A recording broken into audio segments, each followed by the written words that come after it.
Welcome to Lawline with your host, David Schnurman, an accomplished entrepreneur, attorney, and legal educator. Each week, Lawline will bring you the most knowledgeable experts in the field of law, business, and education. And now we introduce our guest and our host, David Schnurman. Welcome to Lawline. Have you ever thought of owning your own Subway or UPS store? Today we will discuss the important information you need to know in starting and owning your own franchise. Our guests are Jerry Marks, who specializes in franchise law, and Edward Teixeira, who is the president and founder of FranchiseKnowHow.com, and also the author of Franchising from the Inside Out. Hello, Jerry. Hello, Ed. Hi. Thanks for coming in. So what I want to start off with is the person who is thinking about starting a business, and they're trying to determine, do I want to start a franchise, or do I want to get into a franchise, or do I want to start my own business? Jerry, what are some of the things that they should look out in this economy on what franchises they should start and if they should get involved in that area? Well, the first thing that you really should ask yourself is, am I someone who wants to do it all by myself, or do I want to follow a system? A lot of people come from a corporate environment, and they would be set adrift if they try to go into a business from scratch. That gives you the middle ground, a franchise. A franchise, if it's a good franchise, will give you a workable system, tell you what you have to do, and presumably yield a successful economic return. So you have to know yourself first, what you're comfortable with. Then what you have to do is investigate before you invest. And I can't stress that enough. And you really have to do your own homework. When clients come to me, I will never make a decision. I will never answer the question, well, what's a good franchise to buy? I got that coming up. No, not from me. It is your life, and I will help you make the decision. I say I'm like a guide in the Old West. I'll tell you, you can go this way, you can go that way. Which way do you want to go? So what you really want to do is you want to look at the disclosure document, because that is really your Google or your Wikipedia for this particular franchise. It has a load of good information in there, but it's up to you to look at the critical points and then go further. For example, in the disclosure document, which is known as an FDD, a franchise disclosure document, there's a list of current franchisees and former franchisees.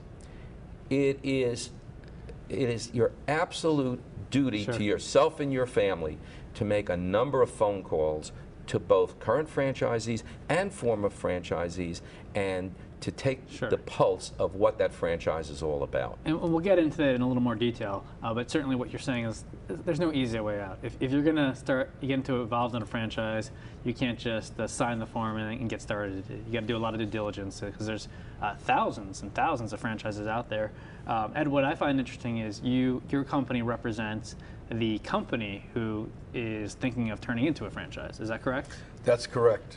We basically work with companies that have an existing business that they'd like to franchise, and that's always intriguing because you find the entrepreneur, and these are typically real entrepreneurs because they own an independent business, they've decided to do their own thing, and they feel that they now have a platform that they can use to basically launch a franchise. And of course that leads them to believe in some cases that they could be the next Fred DeLuca of Subway, et cetera, the next Ray Kroc, and build this giant network across the country. Sure. I mean, it's great to look at both points of view at the same time, because you talked about the system involved. And so, as a business owner myself, I'm always been told to run your business as if it's a franchise, because you want to build that system. So what kind of criteria, so what kind of businesses come to you? Because when I went to do some research on the show, you think of the Subways, the McDonald's, the Quiznos, the larger companies that are out there, but there's thousands of franchises in all different areas. What type of companies come to you, and what's the criteria to know if they should turn their business into a franchise? Usually what you'll find is, I'd say there's quite a mixture of food concepts. Someone has perhaps what they think is the best recipe for chocolate chip cookie, and this would be unique. So they might want to franchise that concept. Someone else might be in the business service area. They may provide some services. Right now, what's very hot is in senior care, any services for the elderly, children's services, educational services, fitness services. Despite the proliferation of gyms and fitness franchises, there are still people out there that have businesses. In fact, I have one client has a small gym on Long Island, and they want to franchise it eventually. So you find a potpourri, so to speak, a variety of businesses that really would fit the profile of what's popular today in franchising. What's the number one reason, because Ed talked about the number one reason to get into franchise is a system, and we'll get into that, and there's a lot of other reasons there, but why would you turn your business into a franchise versus expanding all into your brand? You know, what's the advantages for the business? The single biggest advantage is look upon the franchisees as shareholders in your company. If you were to go out and try to develop a corporate network of locations where you own all of the business, you have to go out and invest more capital to be able to expand. And probably as importantly, you're now going to hire managers to run those businesses.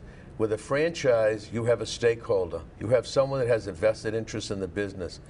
And the plus side of franchising is that you have people that are committed financially and emotionally and every other way to the business.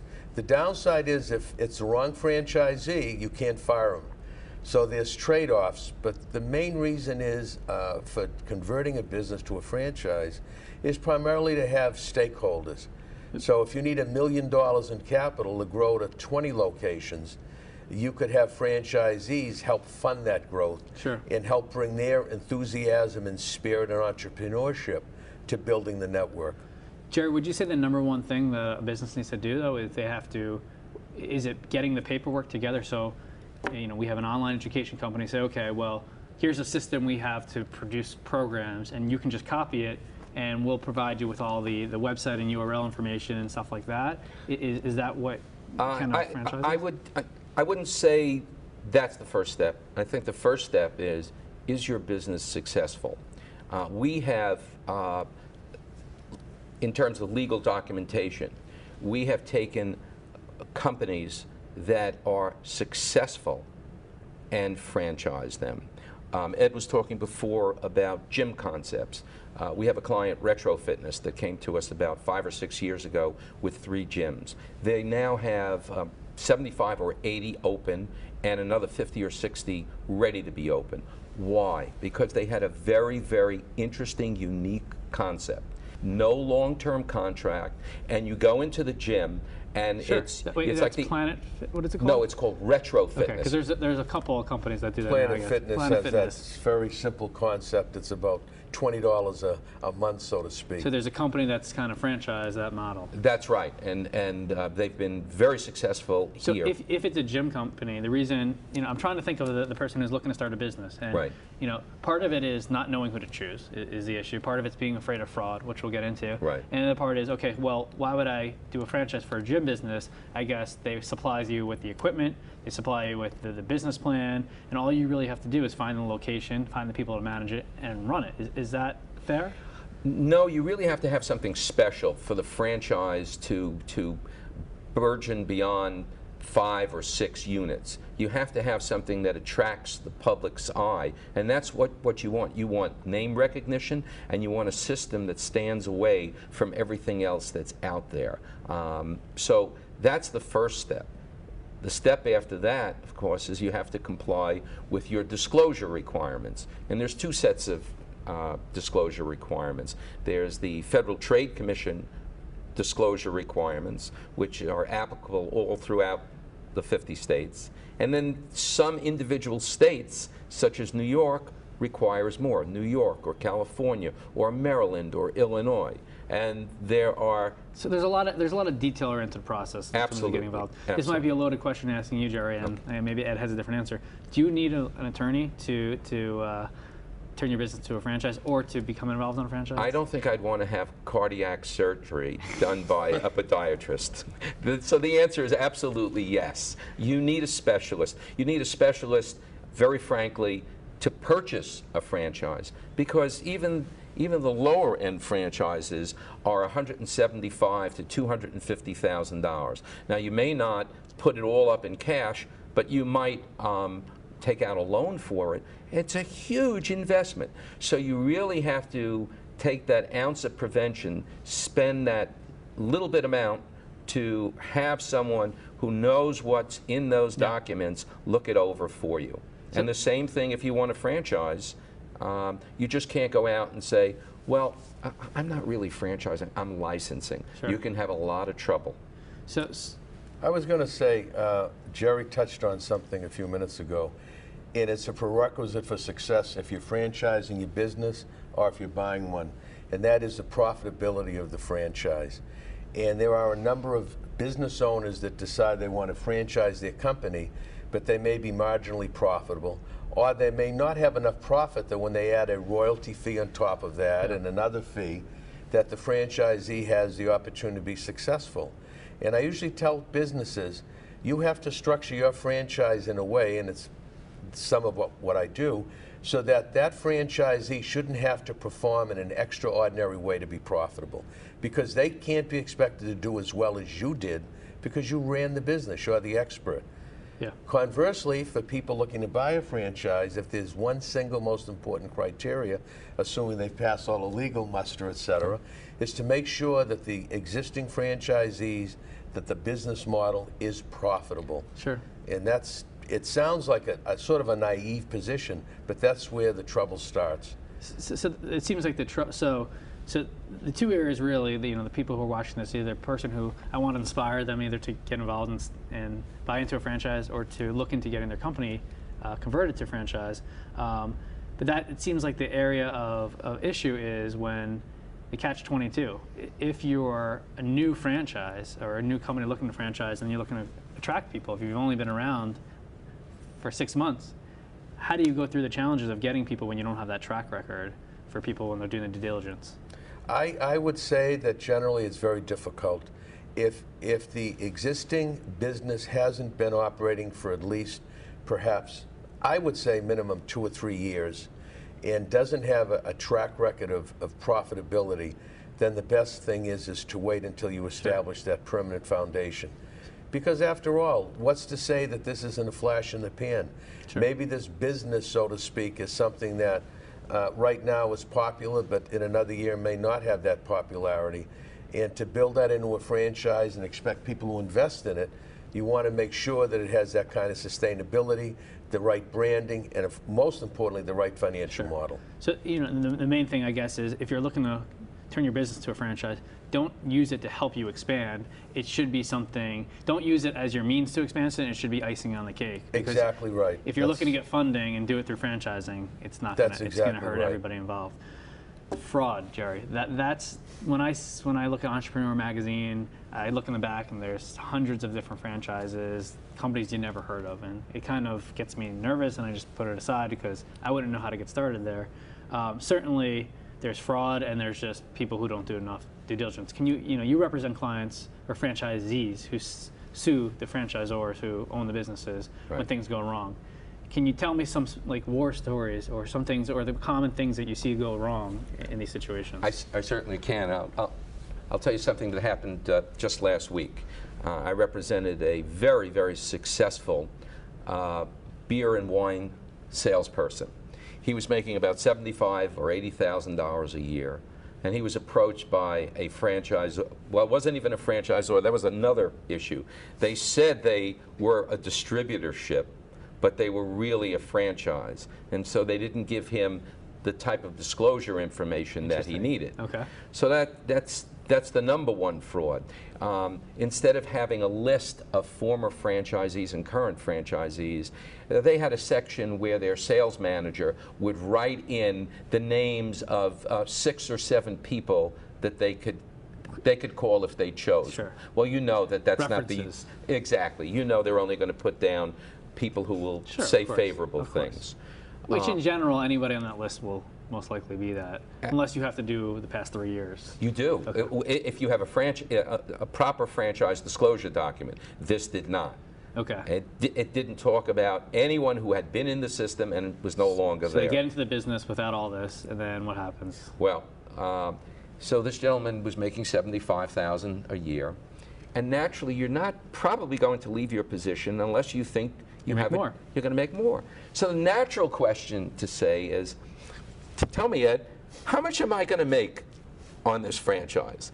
And the franchisor, most of them will say, and rightly so, we cannot make any income claims because your experience may vary. You may work the system harder than somebody else, or you may be more laid back. So your income might be less. Well, in this case, they said you're going to make $100,000 plus minimum.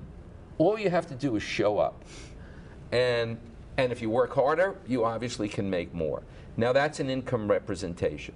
And where their documents say, oh, our salespeople are not authorized to make any income claims. Well, that's out and out fraud. You can't hide fraud. So what happened to your client? Well, we're about to institute suit against the company that claims it's not a franchisor. And so he got involved. He lost his job, and now he's he lost his good job, and Sure. he lost a considerable amount of money and a year and a half worth of good income. And that's kind of what I want to hone in on, because I want to help people navigate through that. And certainly by doing the due diligence and looking at the reference check is one way, but I'm sure there's more tricks that you guys have in your basket, which we'll talk about after the break. And I also want to talk about some of the more popular franchises Sure. that are out there and why you think they've done so well. You're watching Lawline? Stay with us. I feel my job is extremely important, and knowing that you've helped people out on the ground, the firefighters in particular, just the fact that they see us up there making an effort gives them a lot of comfort.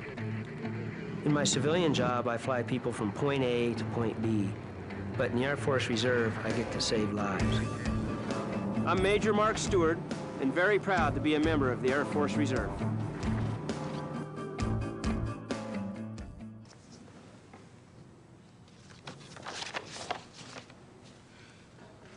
It's the happy birthday song.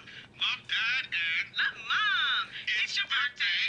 Now that's the bomb. You're 13 and living strong. It's the happy birthday song. It's the happy birthday song. You don't have to be perfect to be a perfect parent, because kids in foster care don't need perfection. They need you. Hi, you're watching Lawline. I'm David Schnerman. Today's topic is how to buy and manage a franchise. Our guests today are Jerry Marks, a franchise attorney, and Ed Teixeira, president of FranchiseKnowHow.com. Before the break, I said we were going to talk about some of the more popular franchises that are out there. Always what comes to mind are a lot of things in the food industry.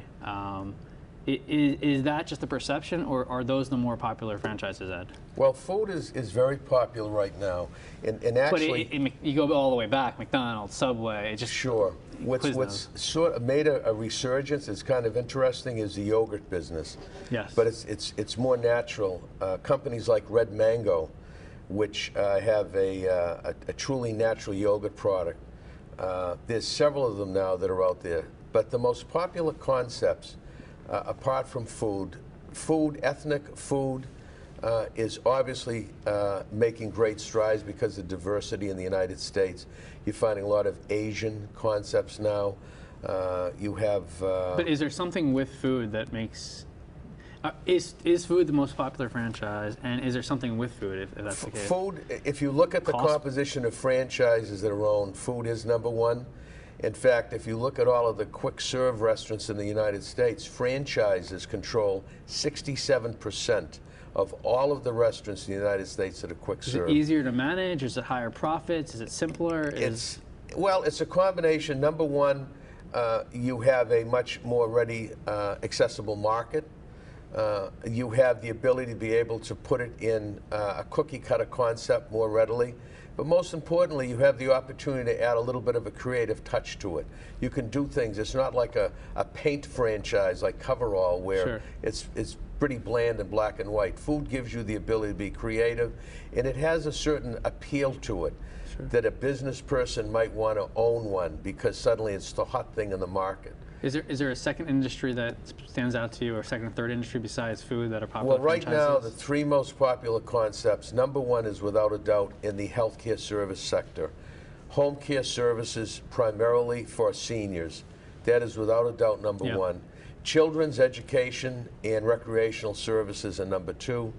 In the fitness industry, which sort of touches on the wellness, that industry is still growing. Probably the next horizon, a plateau for that, is going to be fitness devoted for seniors and fitness devoted for young people, very young people. Think about Gymboree and some of those concepts that have grown to thousands of locations. Those right now tend to be the hottest concepts. Massage services is very, very hot. And that industry has had to basically, let's say, reinvent the image when someone thinks of massage therapy. But now it's an enormous industry and it continues to grow. You know, it's interesting when you mention some of those companies' names. I think a really successful franchise is one that you actually don't realize it's a franchise.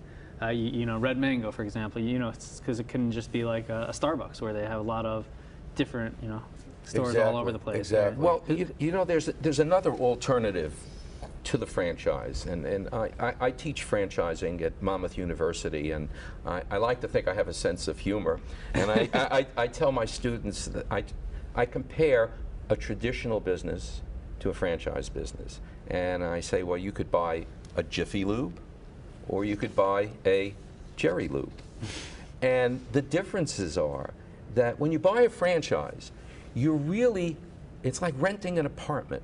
It's for a term of years, after which you either have to re-up or leave. You never really own it, and you never really control it the way you want to do it. Jerry Lube would be a little bit different. I would be free to sell it at any time to whom I want. If you own a franchise, you have to get permission of the franchisor to sell it to the person that you want to sell it to. So there are restrictions, but when you buy a traditional or non-franchise business, there's one advantage. You could see its performance. You can measure it. You could see the sales. Many times when you buy a franchise, it's a fresh business. You're starting from zero. So here, at least with a traditional business, and maybe the traditional business is lagging for a couple of reasons. The owner has been in it for many years, a little tired, and you with the new energy can turn that place around, and now it's yours virtually forever. You know, though, Jerry, the difference that I would take with that, or the issue would be, when you have a franchise, you typically, unless you have something that's just emerging, a proven brand name. Right. And Jerry's Lube might not have the cachet, etc. The other element is, if you get into certain concepts like food, if the owner of that restaurant leaves, he may be the business. Generally in that business, they may be the cook or the chef that started it. So there's trade-offs, I think, between the two. I would agree. I would agree. Certainly, if you go into a food business, you would want to be trained by that owner/chef so that you can continue the success with the same consistency. Most franchises out there, though, are not well known. They are Jimmy Lube's or whatever it is, and it's more about the system, and you have to show the track record. What I have found, though, with people who I've talked to in franchises, somebody who gets how to run a franchise, generally they don't own one. They own a handful of franchises, and they figured out the system, and they're able to use that, and it seems like potentially that's how you grow. You know, in terms of revenue, if you figure out a system, you can have 4 or 5 or 6 McDonald's. Is that something that you see as well, Ed? It does happen. That's going to be more a function of the concept itself. Some lend themselves to that kind of a model, multi-ownership. Then there's others that are going to be more difficult to be able to do that with. Actually, the majority of franchises in the United States are unit franchise. They're owned by one person. But there is a model out there, and a lot of franchisors now, as Jerry knows, are trying to capitalize on that, sometimes for the wrong reason. And they'd like to sell someone a territory and say, well, if you can develop 15 locations and you can have this franchise for X amount of money. You have to make sure that the franchisee in that case has the management acumen and the capital to be able to juggle a lot of locations at once. Just with anything, we have 1 minute left, so just go down to it. But it's the people involved. You know, the people, whoever is in the management of the franchise, how passionate they are about it, and are they somebody who can support you? Without a doubt, if you're going to buy a franchise or you're going to buy a traditional business, its success is yours. As I tell my students, it's the logo that brings people in. And that's really the important thing, the name recognition.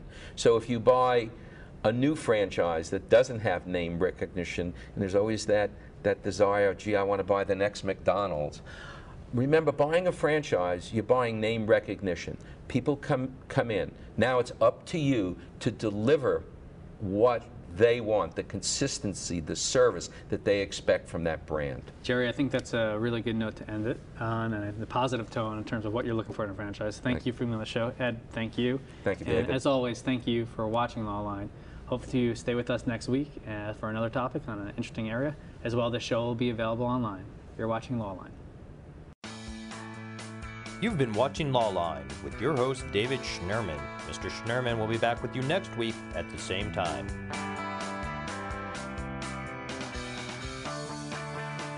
If you have any questions about this week's program, please send an email to info@lawline.com.